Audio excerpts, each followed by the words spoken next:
Di antara ulama besar yang telah mewarnai sejarah Islam di Nusantara, nama Syekh Kiai Ageng Muhammad Besari atau Ki Ageng Besari begitu dikenal, terutama di wilayah Jawa Timur. Beliau adalah sosok ulama yang tidak hanya berdakwah, tetapi juga mendirikan pondasi pendidikan Islam yang kokoh di Ponorogo. Kiai Ageng Besari lahir pada sekitar abad ke-17 di Jawa Timur. Nama asli beliau adalah Muhammad Besari. Beliau berasal dari keluarga ulama yang dikenal memiliki tradisi keilmuan Islam yang kuat. Sejak muda, beliau telah menimba ilmu agama di berbagai pesantren di Jawa, termasuk pesantren besar di Mataram. Ketika itu, Jawa berada dalam masa transisi, di mana Islam harus bersaing dengan pengaruh budaya Hindu-Buddha dan kebijakan kolonial Belanda. Tantangan ini membuat peran ulama seperti Kiai Ageng Besari menjadi sangat penting. Setelah menyelesaikan pendidikannya, Kiai Ageng Besari mendirikan pesantren Tegal Sari di Ponorogo pada abad ke-18. Pesantren ini menjadi salah satu pesantren tertua dan terpenting di Jawa Timur. Di bawah kepemimpinannya, Tegal Sari tidak hanya menjadi pusat pendidikan Islam, tetapi juga pusat pembentukan karakter dan budaya Islam. Metode dakwah yang diterapkan oleh Kiai Ageng Besari sangat menarik. Beliau memadukan nilai-nilai keislaman dengan budaya lokal, seperti seni gamelan dan tradisi wayang, untuk mendekatkan Islam kepada masyarakat Jawa. Pendekatan ini membuat ajaran Islam lebih mudah diterima oleh masyarakat.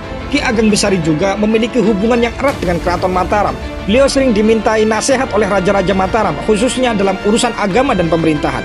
Kedekatan ini memberikan pengaruh besar terhadap perkembangan Islam di kalangan bangsawan.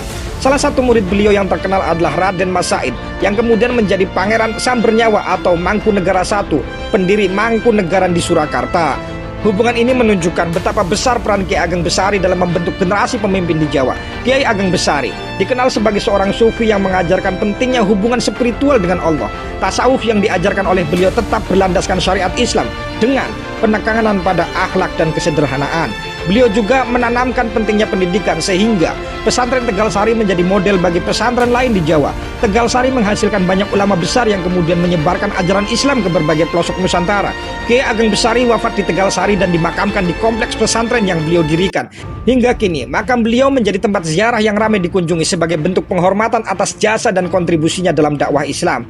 Warisan beliau tidak hanya berupa bangunan pesantren, tetapi juga nilai-nilai keislaman yang terus hidup dalam tradisi masyarakat Ponorogo dan sekitarnya. Pesantren Tegal Sari tetap menjadi kejayaan pendidikan Islam di Jawa. Kiai Ageng Besari adalah sosok ulama yang tidak hanya berdakwah dengan ilmu, tetapi juga dengan hati. Beliau mengajarkan kepada kita, Islam adalah agama yang menyatukan, mendidik, dan membawa kedamaian. Semangat beliau terus hidup dalam setiap langkah kita untuk menjaga agama dan budaya.